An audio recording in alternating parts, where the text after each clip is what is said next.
नोएडा के हिंसक प्रदर्शन के बारे में अब तक जो जानकारी निकलकर सामने आ रही है वो बेहद भयावह और खतरनाक है।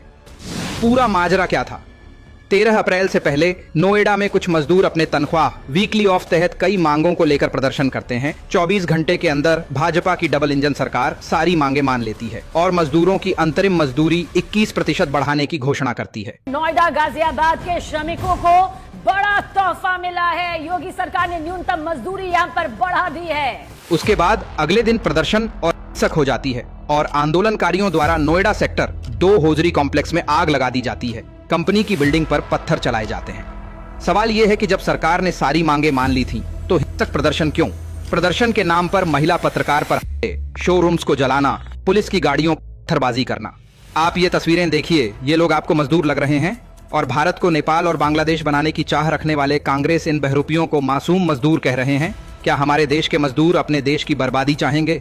अपनी ही पब्लिक प्रॉपर्टी पर पत्थर चलाएंगे? दरअसल ये और कुछ नहीं, यूपी की बढ़ती इकोनॉमिक ताकत को रोकने की तैयारी है। कुछ लोगों को ये पच नहीं रहा है कि माफियाओं के अड्डे को मोदी सरकार कैसे मैन्युफैक्चरिंग मैनचेस्टर में बदल रही है। हाल ही में मोदी जी ने नोएडा के जेवर एयरपोर्ट का उद्घाटन किया। नोएडा सहित यूपी में ताबड़तोड़ निवेश आ रहे हैं। यही सब देखकर कुछ छिपी हुई ताकतें नहीं चाहती कि यूपी की तरक्की हो और शायद इसलिए हिंसक प्रदर्शन पूरा प्लान किया गया।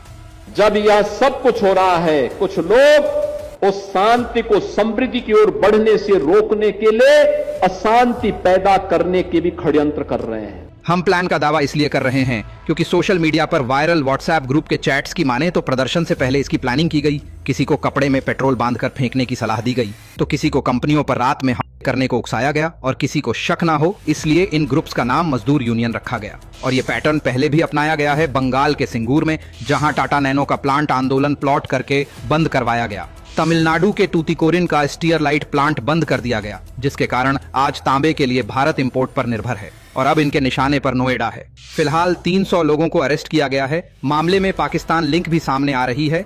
अब जांच के बाद पता चलेगा कि देश के मजदूर के रूप में ये बहुरूपीय क्या विदेशी फंडिंग से हायर की गई भीड़ थी। और टाइमिंग देखिए, आने वाले समय में उत्तर प्रदेश चुनाव है। इस प्रदर्शन से किसका फायदा होगा ये शायद बताने की जरूरत नहीं है, लेकिन ये बहुरूपीय भूल गए थे कि उत्तर प्रदेश में भाजपा सरकार है। वो सरकार जो विकसित यूपी की राह में आए रोड़े को बुलडोजर चलाकर हटाती है।